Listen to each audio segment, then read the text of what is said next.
दो दो राज्यों का पूर्व में गवर्नर रह चुका है। वर्तमान में कांग्रेस का नेता है। मैं बात कर रहा हूं अजीज कुरैशी की।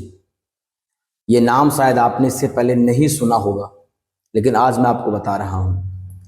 ये व्यक्ति पूर्व में उत्तर प्रदेश और उत्तराखंड का गवर्नर पद पर रह चुका है, जो पद अपने आप में बहुत ही गरिमा का पद होता है। अभी कांग्रेस का वरिष्ठ नेता है। ये अपने एक प्रोग्राम में अभी जस्ट ये कल की मैं आपको बात बता रहा हूं। ये कहता है कि भारत के अंदर मुसलमान सुरक्षित नहीं है और भारत के अंदर मुसलमानों पर जुल्म हो रहा है। यही बात आपको याद होगा, अमेरिका का पूर्व राष्ट्रपति बराक हुसैन ओबामा बोलता है यही बात कि भारत के अंदर मुसलमान सुरक्षित नहीं है और भारत के अंदर मुसलमानों पर अत्याचार हो रहा है। इससे एक कदम आगे बढ़ते हुए अजीज कुरैशी कहता है, कांग्रेस का नेता कांग्रेस को, कि कांग्रेस जो समय समय पर ये हिंदुत्व और हिंदुओं की बात करती है, ये गलत है, उसको ऐसा नहीं करना चाहिए। और कहता है कि भारत के अंदर 22 करोड़ मुसलमान हैं और अगर 1 से 2 करोड़ मुसलमान मारे भी गए तो कोई बड़ी बात नहीं है। इतना बड़ा बयान अजीज कुरैशी देता है, जो पूर्व में दो दो राज्यों का गवर्नर रह चुका है। चारों तरफ भाई बिल्कुल सन्नाटा है, कोई बोल नहीं रहा है। सभी के होठों पर गोंद लग चुकी है।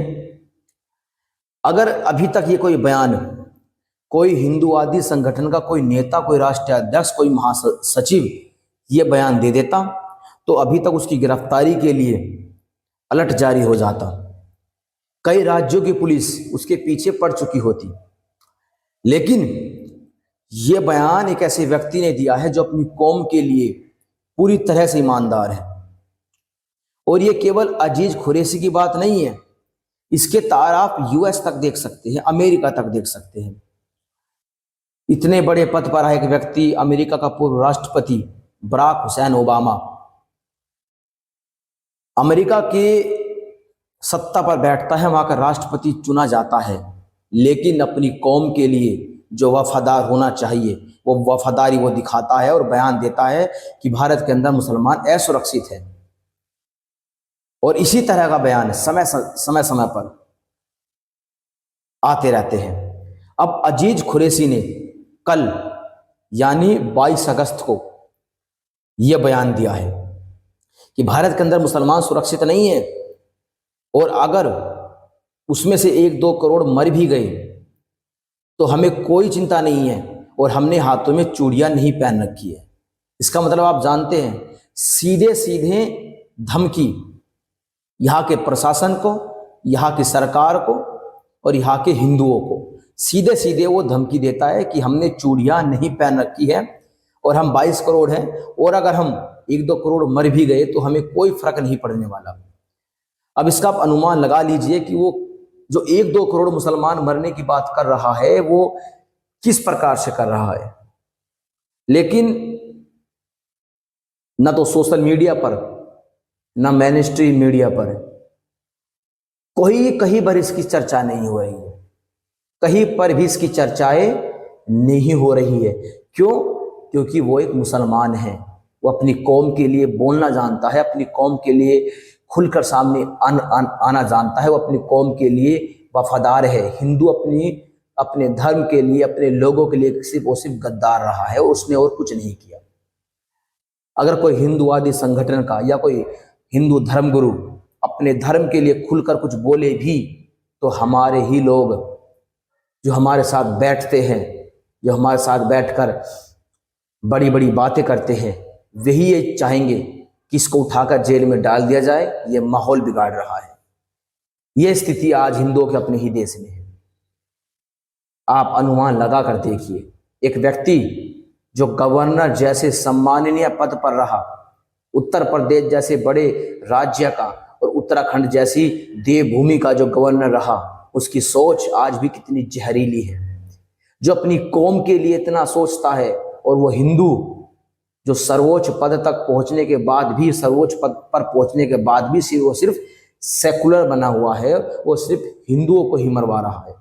मैं किसकी बात कर रहा हूं बताने की मुझे आवश्यकता नहीं है, लेकिन मैं सिर्फ एक बात कहना चाहूंगा, अजीज कुरैशी के इस बयान पर मुझे कोई एतराज नहीं है। उसने अपनी कौम के लिए अपनी वफादारी दिखाई है, उसे अपनी कौम की चिंता है, लेकिन हिंदुओं को न अपने धर्म की चिंता है, न अपने परिवार की चिंता है, न अपने समाज की चिंता है, न अपने देश की चिंता है। और जिन लोगों को अपने धर्म, अपने समाज, अपने परिवार और अपने देश की चिंता नहीं होती, वहां पर अजीज कुरैशी जैसे कीड़े जन्म लेते हैं और लेते रहेंगे। बराक हुसैन ओबामा ये बयान पहले दे चुका है, अगर विश्वास नहीं आता तो जाकर गूगल कर देख लीजिएगा। बराक हुसैन ओबामा ने बयान दिया है कि भारत के अंदर मुसलमान सुरक्षित नहीं है और मुसलमान के ऊपर भारत में अत्याचार होता है। जब बराक हुसैन ओबामा के इस बयान का हिंदुवादी संगठनों ने, हिंदू धर्म गुरुओं ने जब इसका खंडन किया, तो उनके बयान को हेट स्पीच बताकर उनके ऊपर कानूनी कार्रवाई की गई। लेकिन अब मैं देखना चाहता हूं कि इस व्यक्ति के ऊपर कोई कानूनी कार्रवाई होती है? नहीं होएगी, क्योंकि सत्ता में जो लोग बैठे हैं, जो सबका साथ, सबका विकास, सबका विश्वास की बात करते हैं, वे कार्रवाई नहीं करेंगे, क्योंकि इससे वोटों का ध्रुवीकरण होगा, वोट बटेगा और हिंदुओं का डर दिखाकर केवल हिंदुओं को वोट के लिए प्रयोग किया जाएगा, इसके अलावा कुछ नहीं किया जाएगा। मैं बस इतना ही कहना चाहूंगा कि ये लोग अपनी कौम के लिए वफादार होते हैं। हिंदू कब अपने धर्म के लिए, अपने समाज के लिए, अपने देश के लिए, अपने परिवार के लिए कब हिंदू वफादार होना सीखेगा? इसी प्रश्न के साथ मैं आपको छोड़कर जाता हूं, वरना अजीज कुरैशी के इस बयान पर मुझे कोई गुस्सा नहीं है, क्योंकि वो अपने धर्म के लिए, अपने मजहब के लिए वो बोला है, और अपने मजहब के लिए बोलना कोई गलत बात तो नहीं है, इसको मैं कुछ गलत नहीं मानता। केवल ये हमारे लिए सोचने की बात है कि एक व्यक्ति इतने सर्वोच्च पद पर रहने के बाद भी आज भी अपने मजहब के लिए इतना कट्टर है, इतना खुलकर सामने आता है।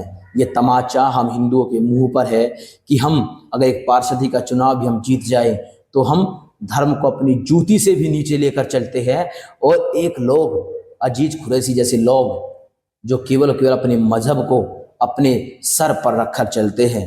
ये आप सोच कर देखिएगा, हम अगर विधायक बन जाए तो हमें पहले पैसा दिखता है, अपनी विधायिका दिखती है, और हम धर्म को अपने जूतों के नोक के नीचे दबा कर चलते हैं। और एक मुसलमान चाहे कितने भी बड़े पद पर पहुंच जाए, वो कभी भी अपने मजहब वालों को धोखा कभी नहीं दे सकता। इसी आखिरी शब्द के साथ मैं आपसे आज्ञा चाहूँगा। हर हर महादेव, जय श्री राम, वंदे मातरम।